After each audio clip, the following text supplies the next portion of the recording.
نماز ایمان والوں پر فرض ہے، اس میں اللہ کا نام کوئی نہیں ہے۔ کتب علیکم الصیام کما کتب علی الذین من قبلکم، تم پہ روزے فرض ہیں، اللہ کا نام اس میں کوئی نہیں ہے۔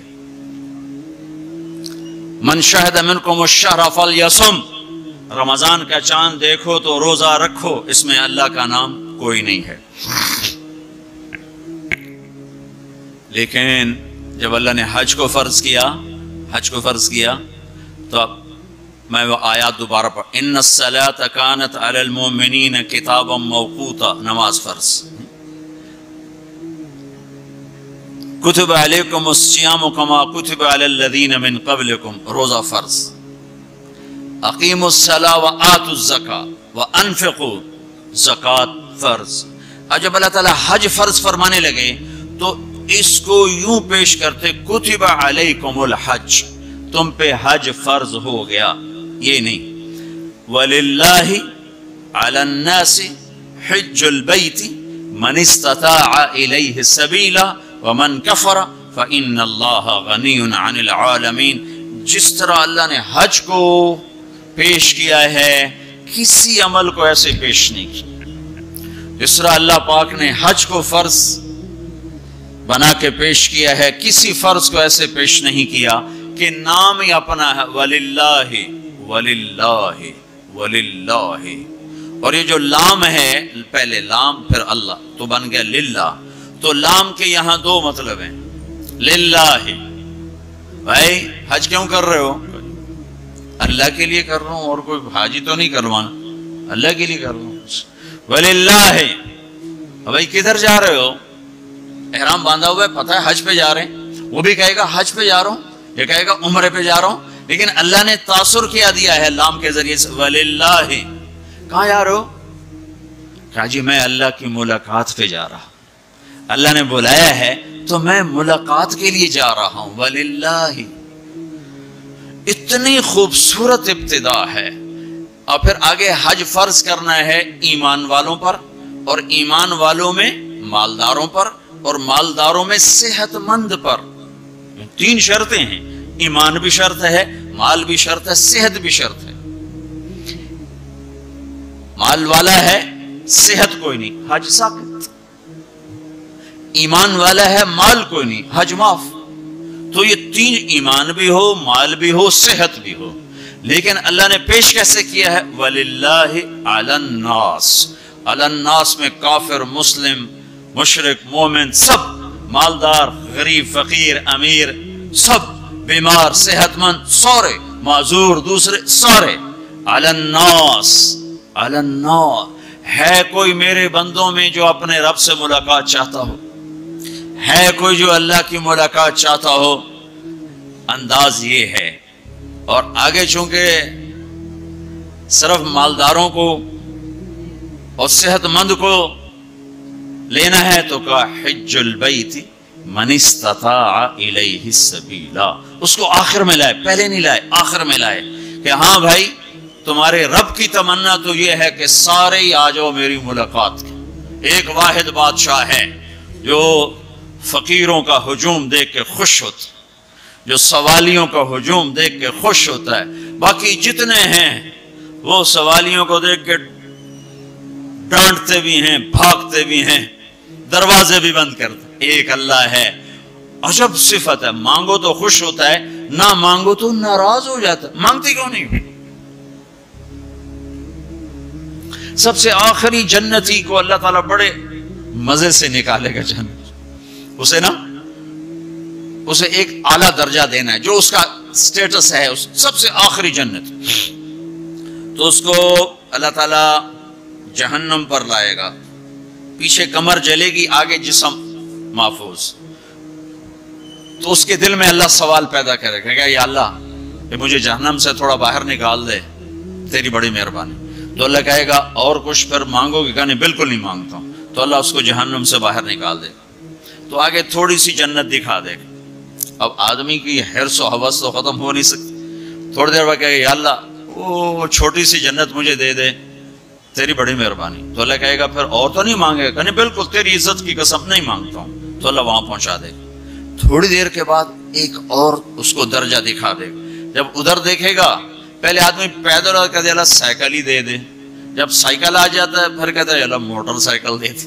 جب موٹر سائیکل آ جاتا ہے پھر کہتا ہے اللہ گڈی دے دے چاہے سزوکی کیوں نہ ہوئے. جب سزوکی آ جاتی پھر اللہ ٹویوٹا ہی دے دے. تو آدمی کا ہرس آگے آگے جاتا ہے.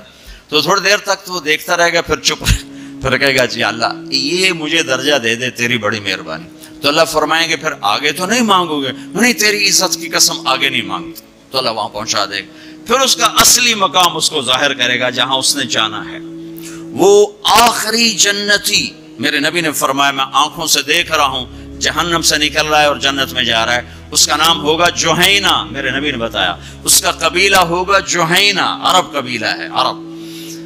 اور جب وہ اس کو وہ آخری جنتی اس کو اس دنیا سے 10 گنا بڑی جنت اللہ عطا فرمائے گا, اس زمین سے 10 گنا بڑی. تو اللہ یوں دکھائے گا. تو اب وہ اس کو دیکھے گا تو اب جو نظر آ رہا ہے وہ حقیر ہو جائے گا. تو پھر اس کو سوچ آئے گی جو ہن منگے آتا کہ دیں ریورس گیئر نہ لگ جائے, دوبارہ پیچھے دوزخ کی واپسی نہ ہو جائے. تو لہذا چپ, اندر میں ابال اٹھ رہے ہیں کہ مانگوں, اور ڈر لگ رہا ہے کہ اتنی دفعہ قسمیں کھائیں توڑ دیں, قسمیں کھائیں توڑ دیں. تو کہیں اللہ تعالیٰ آگے چل بہنوں واپس کر دو. تو لہذا چپ کر کے بیٹھو. اللہ تو اندر کا بھیج جانتا ہے. ہائے ہائے. تھوڑی دیر کے بعد اللہ کہے گا مانگتے کیوں نہیں ہو, مانگتے کیوں نہیں؟ کہے گا یا اللہ سألتک حتی استحییت وحلفت فیک حتی استحییت. یا اللہ میں نے اتنا مانگا کہ اب مانگتے شرم آتی ہے, اور اتنی دفعہ قسمیں توڑی ہیں کہ اب قسم توڑتے ہوئے شرم آتی ہے. تو اللہ تعالیٰ فرمائیں گے واہ واہ تو نے مجھے لگتا ہے سمجھائی نہیں. اچھا اگر میں تمہیں دنیا سے 10 گنا بڑی جنت دے دوں تو راضی ہے؟ تو کہے گا یا اللہ رب ہو کے مذاق تو نہ کر میرے ساتھ. تو اللہ تعالیٰ فرمائے کہ مذاق نہیں کر رہا ہوں, چل تیرے لیے دروازے کھل گئے ہیں. تو اللہ واحد شہنشاہ ہے, مانگو تو خوش ہوتا, نہ مانگو تو ناراض ہوتا, اور جتنا مانگو اتنا خوش ہوتا. بعض لوگ اشکال کرتے ہیں کہ اتنے نیک آدمی ہیں, یہ دعائیں مانگ مانگ کے تھک گئے, ان کی قبول ہی نہیں ہو رہی, اور یہ فلاں آدمی ایسا ہے کہ وہ ایک کام سیدھا نہیں دعا کرتا ہے قبول ہو جاتی. تو میرے نبی نے فرمایا کہ ایک اللہ کے تعلق والا بندہ یا بندی اپنی ضرورت میں اٹکا ہوا ہے اور اللہ سے مانگ رہا ہے اور رو رہا ہے, اوپر سے دروازہ نہیں کھل رہا ہے, کہتا پتہ نہیں کیا ناراضگی ہو گئی ہے. حتیٰ کہ فرشتے سفارش کرتے ہیں کہ یا اللہ یہ اتنے دیر سے بیچاری رو رہی ہے, یہ اتنے دیر سے رو رہا ہے, یا اللہ اس کا کام کر دے. تو اللہ تعالیٰ فرماتے احب ان اسمع حنینہ, مجھے اس کا رونا بڑا پیارا لگ رہا ہے, میں چاہتا ہوں کچھ اور رو لے. دے دیا تو پھر کہیں رونا, لہذا میں چاہتا ہوں تھوڑا یہ رو لے, اس لیے لیٹ ہو رہا ہے, اس لیے لیٹ نہیں ہو رہا کہ میں ناراض ہوں. تو اللہ تعالیٰ کے مختلف اپنے بندوں کے ساتھ معاملات ہیں. تو حج میرے بھائیو بہنوں, وَلِلَّهِ عَلَى النَّاسِ حِجُّ الْبَيْتِ مَنِ اسْتَطَاعَ إِلَيْهِ سَبِيلًا. آؤ بھائی آؤ, اپنے رب کی ملاقات کے لیے آؤ, سارے آؤ, ایمان لے کر آؤ, کافر کلمہ پڑھ لو اور کلمے والے تیاری کر لو. پھر آگے نرمی کر دی, اچھا بھائی جو آ سکتا ہے وہ تو ضرور آئے. اس پیشکش میں اتنی محبت تھی کہ سننے والے کو یہ شک پڑ سکتا تھا کہ لگتا ہے اللہ کو ہمارے حج کی ضرورت پڑ گئی ہے. تو پھر ومن کفر, نہیں آؤ گے نا, یہاں کفر سے مراد کافر ہونا نہیں, ومن کفر جو حج پہ نہیں آتا, فإن اللہ لغنی عن العالمین, تو مجھے صرف تمہاری نہیں, مجھے تو کل کائنات کی پرواہ کوئی نہیں, تم نہیں آؤ گے تو کیا ہو جائے گا. تو آخر میں اپنی ذات کو صاف کیا ہے اور شروع میں اپنی محبت کا اظہار کیا ہے. تو بھائی بہنوں یہ نیت کر کے جاؤ کہ واپس والی زندگی وہ نہیں ہوگی جو پہلے تھی, وہ نہیں ہوگی جو پہلے تھی. تو اللہ کی ملاقات اس طرح ہو کہ ماضی اور حال اور ہو جائیں اور مستقبل اور ہو جائے, تو گویا ہم اللہ کی بارگاہ میں اپنی مہر لگوا کے آ گئے. یہ اسلام کا عبادت کا پہلو ہے. یہ عبادت کا پہلو اس وقت مکمل ہوگا جب اس کے ساتھ اخلاق کا پہلو جڑے گا، وہ ہے لوگوں کے حقوق ادا کرنا۔ سب سے انشاءاللہ میں اللہ کے نبی کا خطبہ پڑھ کے سناؤں گا عرفات میں۔ 3 دن آپ نے تقریر فرمائی، تینوں دن ایک ہی جگہ سے بیان شروع کیا، لوگوں تمہاری عزتیں، تمہارے جان، تمہارے مال ایک دوسرے کے لیے حرام ہو گئے، کسی کی عزت پہ، کسی کے مال پہ، کسی کی جان پہ ہاتھ نہ ڈالنا۔ اور آخری جملہ ہے لا ترجعوا بعدی کفارا یضرب بعضکم رقاب بعض، دیکھو میرے بعد کافر نہ ہو جانا کہ ایک دوسرے کے گلے کاٹتے پھر رہے ہو، ایک دوسرے کے گلے کاٹتے پھرنا گویا میرے نبی کی نظر میں کافر ہو جانا ہے۔ یہ آخری جملہ تھا۔ اور پھر ایک اور آخر لا تسودوا وجہی یوم القیامہ، دیکھو مجھے قیامت کا دن تمہاری وجہ سے شرمندہ نہ ہونا پڑے، مجھے شرمندہ ہونے سے بچانا۔ یہ آپ کے خطبات کے آخری الفاظ ہیں۔ تو ایک تو اس کی تفصیل حج کیسے کرنا، وہ کتابیں موجود ہیں، سارے کو چھوٹے چھوٹے پمفلٹ موجود ہیں، آپ آسانی سے اس کو فالو کر سکتے ہیں۔ اور اگر اس میں کوئی اونچ نیچ ہو جاتی ہے تو مینا بکروں سے بھرا پڑا، 1 بکرا دے دو، 2 دے دو، 4 دے دو، 5 دے دو، جتنے مرضی دے دو، ہو جائے گا۔ تو جب تم اتنے پیسے خرچ کر کے جا رہے ہو تو میرے نبی سے پوچھا گیا یا رسول اللہ سب سے بہترین حج کیا ہے؟ الحج والسج، سب سے بہترین حج ہے لبیک کہنا زور زور سے اور قربانی کرنا اپنی وسعت کے حساب سے، خون بہانا، قربانی کرنا۔ ہمارے نبی اگر اپنی طرف سے قربانی کرتے تو 1 بکرا ذبح کر دیتے، 1 دمبا ذبح کر دیتے، 1 مینڈا چھترا۔ ساری زندگی ہمارے نبی عید قربان پر 2 قربانیاں کرتے تھے، 2 چھترے، 1 اپنی طرف سے کرتے تھے اور 1 امت کی طرف سے کرتے تھے، ساری زندگی 2۔ لیکن جب آپ نے حج کیا تو آپ نے کتنی قربانیاں فرمائیں؟ آپ کی عمر مبارک 63 سال تھی، تو آپ اور حضرت علی کے اونٹ مشترکہ مل کر 100 تھے، 100۔ تو وہ 100 اونٹ میں سے آپ نے 63 اونٹ الگ کروا لیا، ہر سال کا 1 اونٹ، اور 1 اونٹ میں 7 قربانیاں ہوتی ہیں، 1 میں 7 ہوتی ہیں۔ پھر ان میں سے 5 کو الگ کیا، 5 میں سے 1 کو سامنے لایا گیا اور اس کو کھڑا کر کے آپ نے ذبح کیا، کھڑا کر اس کے یہاں یوں برچھا مارا یوں۔